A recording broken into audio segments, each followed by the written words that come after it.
is Deborah Bishop, or Rev Deb if you prefer. And I'm, of course, here with my beautiful co host, Isabel Hundt. How are you? And we, of course, are the New Earth Co Creator podcast. And good morning, good afternoon, good evening, good night, wherever we are. Good day. That's right. All right. Well, today we wanted to see what we want to talk about. And we discussed it this morning right before we started recording. And so we think we need to bring something really positive in today. I think the world is already crazy enough that we do need a reminder what happens when we actually do focus on the positive that's around us and what do we create because of it. I think we need it. We need a reminder. All of us do. And that's what we want to talk about today. The power of gratitude, or as people say, the attitude of gratitude.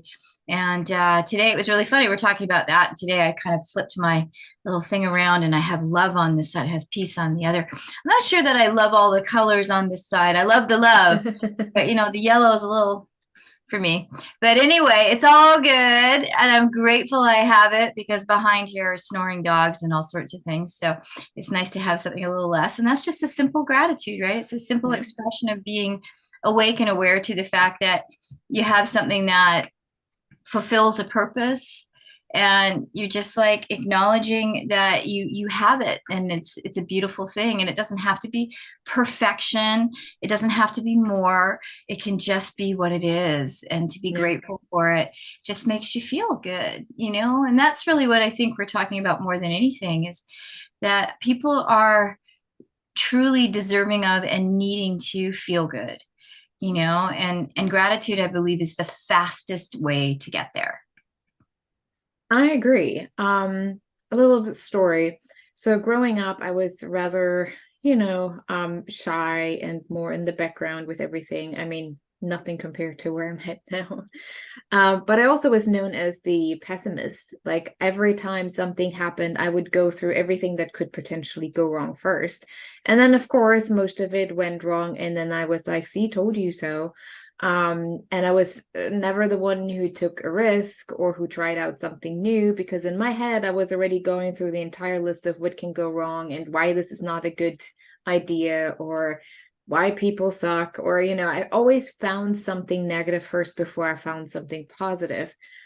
And at about 16, I left my country for the first time. I went to Hungary and Spain for New Year's.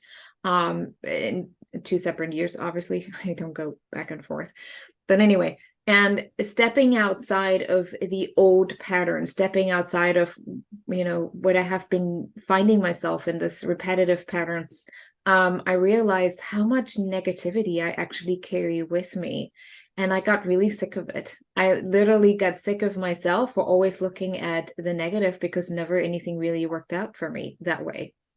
And so it was hard. It was hard when you're finding yourself in that spiral of always finding the negative, of always focusing on all the things that are going wrong and that are not, exactly how you want them, and they just don't feel right. It's hard to step outside of it because you get addicted to it. You get addicted to that spiral. It confirms your inner belief. And so you're right. And when you're right, you somewhat have the illusion of feeling better. But in reality, you're just creating the same pattern of attracting the same stupid thing. So you can confirm that again. So when I left the country completely when I was 18 and went to the US for the first time, I knew I had to shift my attitude. And I think for me, without having done that, or if I wouldn't have left the country, I wouldn't be where I am today with that particular awareness. I have to say, Germans in general are more serious in their entire demeanor. Like if you go to Germany, you won't see people like, oh, hey, how are you doing? People just walk and pass by each other unless you know them. In the US, that's what I actually love about Americans. You can have this little small talk. Now, I'm not necessarily a small talk person, but sometimes those lead to new conversations, to new people. And it started to be really easy for me to just accept the smiles, to find the good in people, and how people were so extremely helpful when I was lost in the middle of New York City. or in DC, and I just drove circles around, downtown DC, because I was like, oh my God, I don't know where I'm even going. Then you have the nice police officer that pull you over and say, what are you doing? I'm like, oh, well, I don't know. But everyone has always been very kind in that way. And I really appreciate that. And it helped me have this experience of more gratitude. I'm like, Mhm. oh, those people are nice. Like I don't even know what that usually felt like, right? And then over the last couple of years in particular, having done all of this internal work for myself, I was able to finally let go of that negative pessimist um person, that characteristic, that I integrated as part of my integrity. And that just shifted my entire world. Now I'm sitting, I mean, I've been meditating for well over 10 years every morning. That's my ritual. And my family knows that. Like, my son, every time he sees me during the day, is like, Mom, what's going on with you? Did you not meditate this morning? Maybe you should go meditate. Smart um kid. Hmm. oh yeah, he's good at that, but he also gives me that space because he knows that I need it. um but when I do that in the morning and really focus on being grateful to be alive, being grateful for my health, being grateful for my husband, and then really draw out all these characteristics and attributes that I appreciate about him. Same with my son.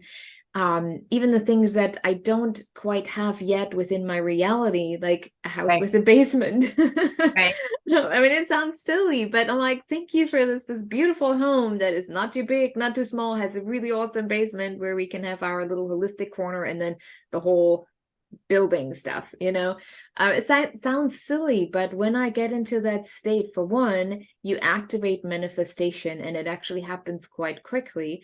But you also start to think about the things that you would love in your life, and you're able to let them go. You're not constantly thinking about that you don't have them, that you wish you would have them, and you fall into this negative pattern, right? And it has made a huge difference in my life and how I approach my relationship with my husband, my relationship with my son, how I parent in general. You have more patience with people, because you set yourself up energetically on a complete different frequency for the day, where you can only see the positive. It doesn't mean that you're ignorant to that is not positive, but it doesn't attach to you. Right. You're like calling in. Yeah, It's like, depending on different faiths, different things that you, they call in certain things. And yeah, so when you're existing in a state of gratitude, you're calling in the good because you're focused on the things that you are grateful for. And it's interesting. Done a lot of gratitude work with clients, and I've got a lot of gratitude with clients who have a lot of trauma and who don't necessarily know how to feel good. yeah, Like they feel good to the best of their ability, but they're feeling good. And what feeling good really is are sometimes miles apart, yeah. So it's like saying to somebody, well, unless you love yourself, you're not really able to love someone else. Well, it's an interesting statement because people go, what do you mean? I love people. It's like, yes, you do. You love them to your best perception, to your best ability. Yeah. However, if you love yourself, your capacity of loving someone else changes so astronomically. It truly does. It expands in such a huge way that you realize, oh, geez, what I thought was loving, right? That Yeah. was like that was loving to the degree I was capable, but that was like a one, and now I'm able to do it at 1,000. So gratitude works in that same energy. For people though who are really, really in this place where they're struggling, they're just in that struggle, and you said it perfectly. It is an addiction. We get addicted to it, and it's not just like we're like consciously choosing it. It's our neurons wire in a Yeah. specific way. They wire together because they're so used to going there, and then the addiction becomes they're just constantly wiring and firing together without us even thinking about it. So it's like taking any kind of substance where your body starts to crave it. It's Mhm. kind of that same idea. Your neurons automatically turn on in that direction. And that can be a really interesting thing to navigate through because your whole psyche is pushing you in one direction, but you're choosing to go in another. So for anybody who is feeling like they're there, right? Like they're trying to be grateful, but they don't really feel like they really have much to be grateful for. To those people, I say this, it's, sometimes when you just open your eyes and you can see the room around you, sometimes you just have to start with that. Like, I'm so thankful that I can see, right? Yeah. Not even that I woke up, because some people are like, well, I don't know that I'm so grateful that I woke up, right? Because some people are there.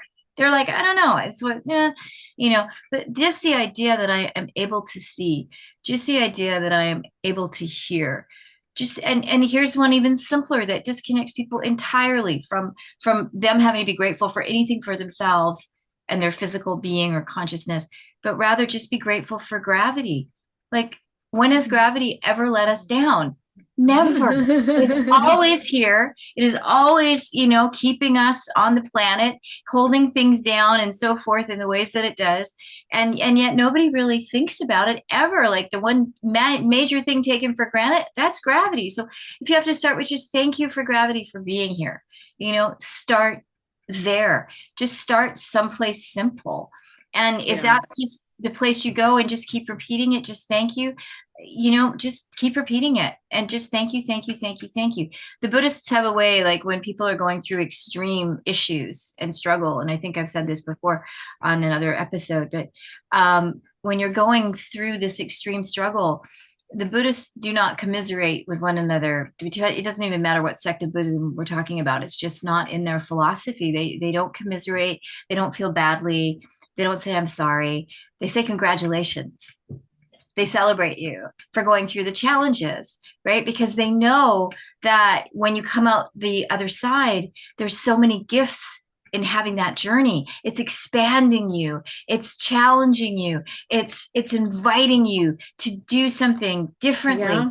And so they're like, they're like, congratulations. So even when you have the challenges, if you can be even grateful, right? Grateful for those challenges and go, okay, I'm really grateful for this growth, right? You might say you're really grateful for this growth, but you can still be grateful, right? It's but like, can you imagine saying that to someone? Like, especially in Western societies where everyone is offended about everything, and you go around and you see someone struggling, I'm like, congratulations. that's right. Good for you. I'm so happy to hear that you're, but wouldn't it be interesting though, if instead of having somebody come, because when we're like, oh, I'm so hard, it's so awful, I don't know what to do, and then the other person comes and goes, it'll be okay, right? Really, truly, when that happens, does that really feel any better? Not, I don't think so. You know, Really, how we have right? the same, how we have the saying, shared suffering is half the suffering. In German, it sounds a little better, but I think society has really created these suffering spaces for each other where it just feels more comfortable to suffer together. It's just like with any, I mean, I get, when people share their stories that it can give hope to someone else, especially if we have come through it. But there is this very fine line to recreating everything and to creating more suffering because we feel more accepted within the suffering. Right. And there's so many things that we hang on to too within that suffering. So this idea of somebody comes and goes, oh, it'll be okay. I'm not saying it isn't nice to be comforted. And there's times when we're grieving and so forth. And that's a very, very necessary thing. Commiserating with somebody who's struggling, though, that's a question mark, because are you really helping them? And while it might be really hard to have somebody say, well, hey, that's pretty cool that you're going through these challenges because it's giving you an opportunity, that might be a little bit of like, but the one thing that it does do is it does actually shift the energy, right? Does. Now, I'm not saying that you want to like clap your hands and laugh at with, go, that's so great. That may not be a good thing, but to like put your hand on somebody or to hug them and say, you know what, you're on a path and this is a journey and you're going to make it. And, I'm really happy for you that you're dealing with these things. I just went through this conversation with a friend of mine who was like in so much pain, and they were kind of making me somewhat responsible for that pain. And I kind of handed it back to them and said, look, I've been completely open, completely this way, completely that way. You've gone on your own journey. And, and I am sorry that it's a hard journey for you. However, I am also kind of like grateful that maybe this is what you needed to have you deal with the things that you have been shoving down. And they actually got to that place of like, yeah, I'm actually really grateful too, because it was so locked up and so locked down. And I have this tendency to be a catalyst in people's lives. It's just something I have learned to accept, because it's not always an easy position. However, it is that thing of like, okay, if my purpose for being here is to stir the pot with that person in a loving way, not in a, and not, it's not about being angry or upset or accusing or pointing fingers, just being and speaking truth and awareness when asked and so forth. And it's like, if my whole purpose is to stir the pot for them, that they can feel the things that they've really needed to feel but have really subdued for a long time, then so be it. I'm actually in a place where I'm grateful for being that person, because as challenging as it can be sometimes, because sometimes I get a little bit thrown at me, that's like, because there's defensiveness, as you talk about, there's that defensiveness, there's things like it can be really hard to speak to somebody and say, hey, have you thought about this? And then they go into defend mode and you're like, no, I'm not judging you, I'm just offering you a thought. It can be a little challenging to do that dance. But I've moved into a situation where I recognize that it's actually a gift, and I'm grateful to have it. I And I'm think also that's grateful to know how to use it. Like I've yeah. had to learn how to use it, right? There are times we just don't say anything at all. Yeah. I think that's the difference between sympathy and empathy. I always say I have a very hard time with sympathy, and that's not in a bad way. I can, sympathy to me, and maybe I'm just interpreting it wrong, but sympathy for me, it's almost like you're sitting in the mud with them, where empathy is, hey, I'm just sitting next to you. I don't have to sit in the mud with you. And I can just hold your hand for a little bit until you're ready to come out, and I can help you and get you up and maybe clean you up. Yeah. So that's where the difference is. There were a lot of times in my life where I felt bad about not being as sympathetic, where I thought, oh my God, like I'm cold-hearted. I don't sympathize with people. But especially it was really hard for me, now that I'm talking about it, I always felt like I was cold-hearted. I don't understand people. People don't feel seen because I lack sympathy. But I realized that there is a difference between sympathy and empathy. And I cannot sit with someone in the mud for very long. If you want to sit there and sit on the toilet before you pull the trigger and shit, go for it. I'm not gonna wait here with you. I'll come back when you're ready to finally flush. But there's times though that sympathy is warranted. Yes, like again, in course. dealing with grief, in dealing with loss. Yes. There are times. What we're talking about here, I want to make that distinction. And people like, well, like, what do you mean? So we need to make that distinction. But here's what came up for me when you said the difference between sympathy and empathy. If you're stuck in a hole, right? Stuck in a hole somewhere, literally, imagine yourself for a second. Anybody who's listening to this, imagine you've like fallen into this hole and you need help getting out. What would you like? You want somebody to jump in there with you? Or do you want somebody to like offer you something together? Say, hey, grab on, right? Hey, let me help. Like, here's a rope, right? That's a good example. Yes. That's the thing. Sympathy in those cases where it's really the commiseration. I think it becomes, I'm going to get in there with you and I'm going to roll around in the mud with you. Okay. Then that person's going to jump in the hole. And now there's two of you that can't get out. You need to be rescued. But isn't that what we do in our society, where we jump in, and because we think if we have, like what you said, that commissary, like being there with them, we do that, and then we create groups, and then those groups, those what we consider minorities, it doesn't matter if it's considered to race, to gender, to anything, like you always, like within that same suffering, like the same topic, you create somewhat of a minority group that has that victim mindset of we're victims of this and we're all here together and we're suffering all together, right? In our society, that is almost a noble thing to do.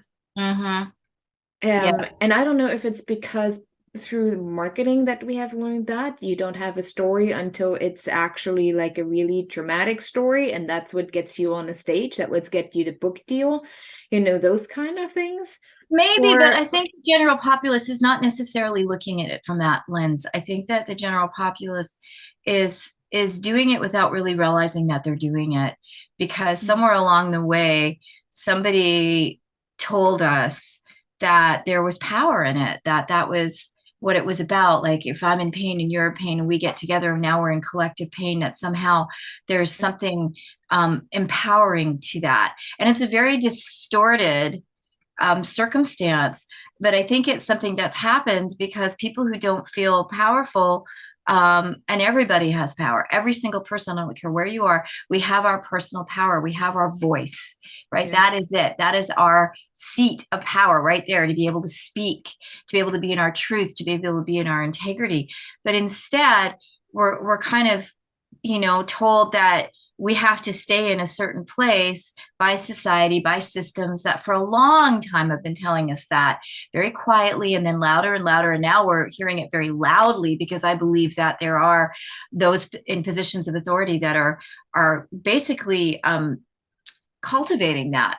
Well, they're To feeding off of the energy Mhm. of the suffering, because when people suffer, they don't feel empowered. When people don't feel empowered, they're controllable and manageable, right? So it And I makes think it's a perfect sense. justification, right? I think they get Yeah, together and that justifies their position. I feel this way. Well, so do I. Well, we're justified in it. And yeah, then the anger comes and then the hatred is yeah. there because, now they're in numbers and look how many of us there are. We must be right. But it's like a wildfire. It's like a Exactly. wildfire, and it It burns eventually it everything takes down. over, and then they wonder why things get worse, or why they think things get worse, because it's within their perception of reality, right? Well, look So at the anger that happens in a riot or something. There's no there, yeah, we're not moving with it's gratitude. We're very actually there. contagious. But look Yeah. at what happens, right? It is contagious. And then they destroy the areas that they're rioting in, which are often their own neighborhoods, right? They're That not, I will never understand. Like, they're destroying their own homes, their own businesses, and I'm just because like, it well, because why it's does it make anger. sense? Yeah, Anger is not rational, it's irrational, right? yeah, And it's cultivated to the point where they do things like this. But that's exactly what you're talking about. Those are people getting together in pain and yeah. acting out in pain, which their only result can be, what we're saying is, if they trash their own neighborhood, well, that's pain right there. So I'm not suggesting that anybody should go anywhere and do it someplace else either. I'm saying Hell that no. that never works, period. It will never get us anywhere. It It never. doesn't get us anywhere. And in fact, it gives those in authority more opportunity to say, see, we need to take charge of this. Yeah. We need to now have people, we need the military, we need police, we need that, we need that, we need whatever, we need to watch you, we need to And put then they feel cameras even up. more justified in their anger, and it just elevates over and over and over. Precisely. But Yeah. what if we got together in gratitude instead, right? Even But if then it's we just, deal with people. What have I got to be grateful for? What have I got yeah. to be grateful for? And again, we get back to the simplicity of like, well, if you're here and you're speaking, you could just be grateful for the fact that you're here and you're speaking. If you're taking a breath, you could just be grateful for the fact that you have breath in your body, Yeah. that there's air. Maybe the sun is shining today. You could be grateful for that. Yeah, it can be hard. It can be. It can be really hard, and gratitude can feel like something that's almost a joke. Well, it's similar to, I mean, I know when we talk about addiction, we're talking about the big problem usually related to drugs and alcohol, but neurologically similar processes happen in your brain when it comes to the addiction of suffering, right? Right. To continue to struggle. And so it can definitely be, if you're not used to gratitude, if you're not used to what is it actually that I can appreciate, it can get to be very challenging to step out of that addiction of constantly looking at the negative. When I find myself in that place, and I still sometimes, slip right into it when things get a little overwhelming and I'm not taking care of myself, or sometimes just situations pile up, right? What actually helps me to get out, and maybe for some that might be easier, instead of looking at what do I like about myself, I just go outside. Mhm. I get fascinated by the details of a flower. I get fascinated about the Absolutely. details of the tree and the animals. Like right now, it's mating time, and right now in our backyard, it's like crazy. The two robins are going at each other. These doves over there humping. It's hilarious. But if you just look at those little, if you just look just a little bit outside of yourself and you look at Mhm. the details, I'm like, man, this is fascinating. This is amazing. You instantly shift And then you can look at, you know what, I'm grateful that I can actually look at this, that I can take this beauty in. And then you start adding to it. For me, sometimes in the morning when I sit and do my gratitude practice, I don't sometimes get there right away. But the thing that always gets me right into the feeling of gratitude is my son. Now, not everyone has children that they can focus on and like, yes, I love this child so much. Like there's still an overwhelm of love Right. that you have for your children, that it's Right. easy to get into that gratitude, at least, for most. Um, but sometimes it's just thank you for the beautiful sunrise. Thank you for the stars, because sometimes when it's really early, I still see the stars blinking through my blinds. Those little things. If we can just step into those little things and then add on to it throughout the day, you will start to see your day shifting. Yeah. And that is contagious as much as suffering. I've noticed it when I get into school. A lot of them usually start out with, I want to be up, I don't want to do this, but I'm already on this frequency of gratitude. It shifts very quickly. And then That's suddenly I exactly get it. It is hugs back and contagious. forth, like, Yeah. Miss Isabel, I want a hug. Okay. And then they're engaging, it shifts the energy like a wildfire. I think it's It really goes either important to way. point out, like you said, the flowers and so forth. But the thing that too is like just turning on a tap and have running water. Like that's amazing. That's Yeah. something to be so grateful for. There's a lot of people in the world that do not have that. They have to go and actually get water. Like there's so many, if we shift our perspective, there's so many ways that we can realize how blessed we are. Yeah. And when we recognize our blessings, what ends up happening is it increases. That's what happened. That's the whole point of this episode, was to talk about the fact that gratitude increases. It just like suffering increases, pain Yeah. begets pain, anger begets anger, It's a right? Joy chain begets reaction, joy, right? Yeah. gratitude begets gratitude, right? Love begets love. It's like if we just move into just the gratefulness, even if it's not attached to anything, and all you keep saying to yourself is just thank you, thank you, thank you, thank you. Sometimes just that, and you feel things shift, Yeah. like just shift. And again, it becomes, you said, it becomes magnetic. We start to attract those things that are and on that vibration of gratitude, and that's a higher vibration, and it moves into even higher areas and higher areas. It's on that way to bliss, or on that way Yeah. to joy. Gratitude is the thing that truly can get us And there. if you need a reminder, just take some post-it notes, right? Take some Mhm. post-it notes and have it everywhere, like gratitude, or even write it out what you're grateful for. And throughout the day, you can read it if you can't get energetically into the space of gratitude. Because the more you read it, the more your brain is starting to create new neural pathways. And the more you shift your reality, the more contagious you are with other people. Then we create really a wildfire of gratitude. And even when big things happen, like nature Catastrophes. catastrophes, yes, oh, that word, or all these spills, these chemical spills right now, instead of, oh my god, like what are we supposed to do about that, and getting into like, oh, okay, what can we learn from this? What can we actually be grateful for? Because sometimes I feel like if those things aren't happening, people aren't waking up. So True. I'm grateful for people waking up to actually see we have to step up now.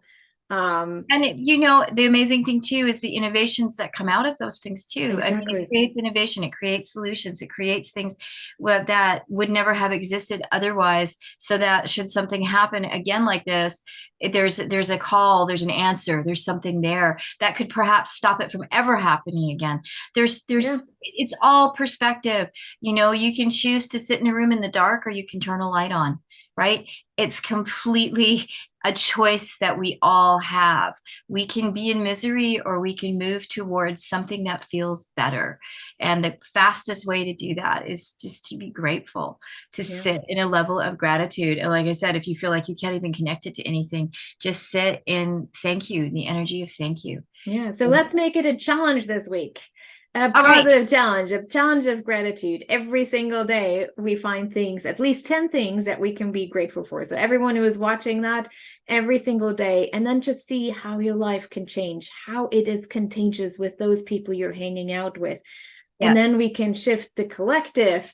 Can you imagine if we're all in this higher vibrational state? Absolutely. Anything that's trying to suppress that won't even have any power. Well, that's anymore. what the New Earth Co-Creators is all about. So check us out on the website, newearthcc.org. And then we've also got the Facebook group. And if you're part of the organization, we've got the Telegram. So if we are actually challenging people to 10 a day, it would be lovely to have them post what they're grateful for every day. That would be so cool to get that going. Yes, to even just within the group and then spreading it more and more. Excuse me. The links for each group is actually on the website as well. Awesome. So newearthcc.org. And as always, it's such a pleasure, Isabel. I mean, we could talk and talk. It's a good thing we have a limit. Yes. But I am grateful for you, sweetheart. Very much so. Same for you. And to everybody out there, we will see you next week. Remember, together we rise. Peace.